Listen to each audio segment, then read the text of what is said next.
Are you wanting to be a coach, but you also have a job and you're trying to figure out, when do I quit my job so I can just jump into coaching full time? I don't want to stay stuck in this job that's just keep me restricted. And if I just jump into coaching full time and follow all the systems, then I'll make all this money and have all this time freedom in the world. Stop. One of the worst things people do is quit their job way too soon and jump into being an entrepreneur before their business is ready and before, more importantly, their mind is ready. So I'm going to give you access inside of one of the modules of the Foundations of Marketing for Coaches, which is a $2,500 program where I broke down specifically the decision-making process of quitting your job, when you should do it, and more importantly, when you should not do it.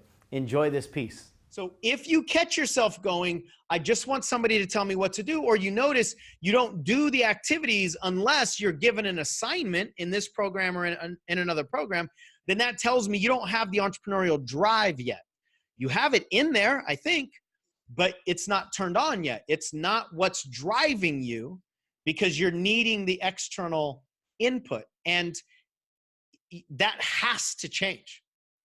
It's got to shift. So one of the things that we hear in the direct sales market a lot, the MLM, multi-level marketing community a lot, is there's an acronym for JOB, J-O-B. And the acronym for JOB is just over broke. You got a lot of people going, yeah, well, if you have a job in today's society, well, then all that means is you're being trapped by your employer and you're just being kept just over broke. And so there's a lot of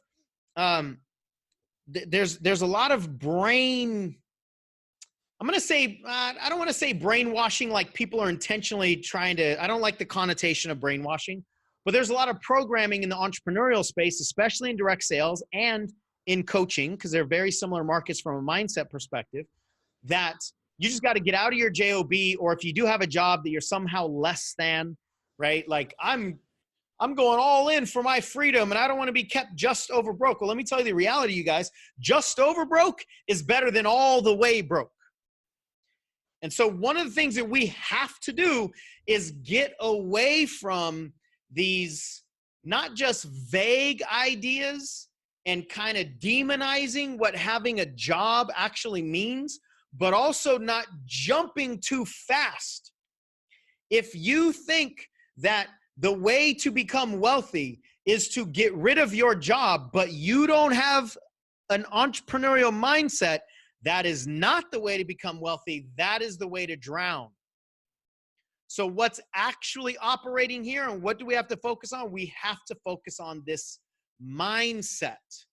And for a lot of you, you have jobs, and I tell people all the time, do not get rid of your job if it's providing some constant income, and for whatever reason, right now, you don't have the body to get rid of that job.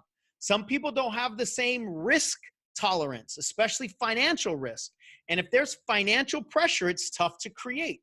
So the thing that I want to really hammer here is I don't want you to get caught up in this idea that people that have jobs are losers and the way to win is just go out and jump off the cliff, right? I thought that was the way. When I was a school teacher, I got introduced to a network marketing company, and my thinking, based on what I was hearing a lot of other people say, is if I just went full time, then I could really make this work.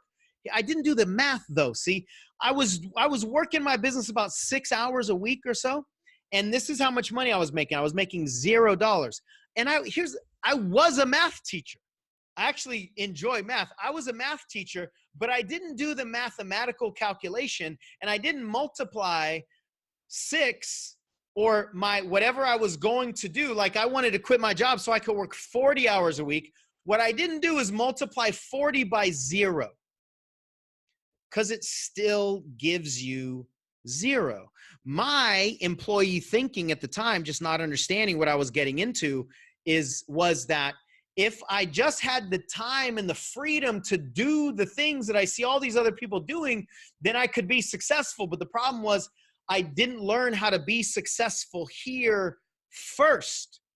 The way this really relates to your business is you have to learn how to get a client before you start scaling systems, before you start jumping out into social media, you got to know that you have a product that people will buy.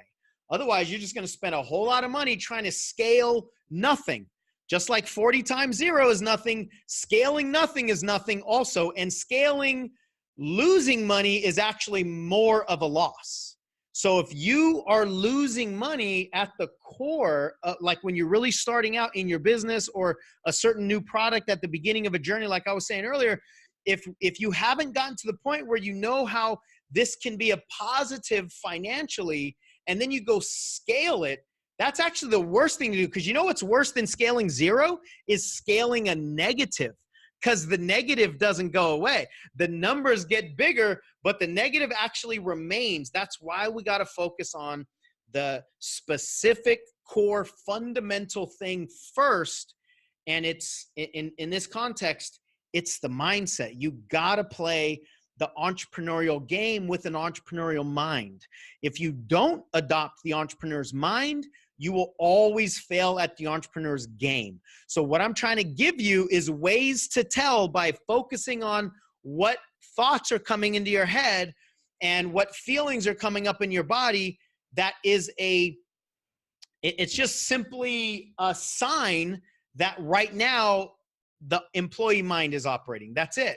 And we got to get into the entrepreneur mind. If you need help getting into the entrepreneur mind, then that's one thing. Sometimes you just got to switch it and remind yourself, oh yeah, I'm demanding intellectual certainty of the future and I can't do that. That's not part of the entrepreneurial game. So right now I'm going to focus on what I can control, focus on the passion that I have for this work. And I'm going to do the video anyway. I don't need to know how many people are going to like it. I don't need to know how long it's going to be. I don't need to know any of the stuff out there that's unknowable right now from the future. I'm going to dive into my passion and just do the work. That's shifting from an employee mindset to an entrepreneurial mindset. And there's nothing wrong with either of those minds. You just can't operate one way and expect the results of the other. And you shouldn't judge the other either. You shouldn't want to play the entrepreneurial mind or game and then judge the employee mind like those people are losers and I don't want to have to go back and get a job. And there are plenty of people, whether it was my advice or somebody else's advice, that they didn't actually start succeeding until they had taken the leap. They had become an entrepreneur, but they didn't have the body for it. They didn't have the entrepreneur mind. They were really struggling. And either myself or somebody else or somebody in their family said, listen, you got to go back and get a job.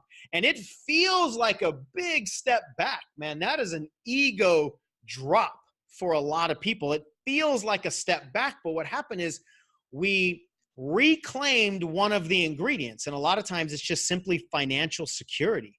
And then they get more out of the smaller amount of time that they have than they were with all the time in the world because they didn't have the right mindset. So if you take the employee mind and you put it in the 20% Pareto principle and then the 4% and then the 1%, you're going to scale nothing. So you've got to identify what has to shift and then do it and do it and do it and do it and track it and adjust and get better at the little things. And then you can optimize your way back into the entrepreneurial mind. Now, if you want even more of the foundational support to help you succeed as a coach, check out the entire first content module over there. It's deep. I remember the webinars nobody came to. I remember the events nobody came to. I remember the events that I had planned out up in Canada that all got canceled. I remember the times I didn't know if I was going to make it.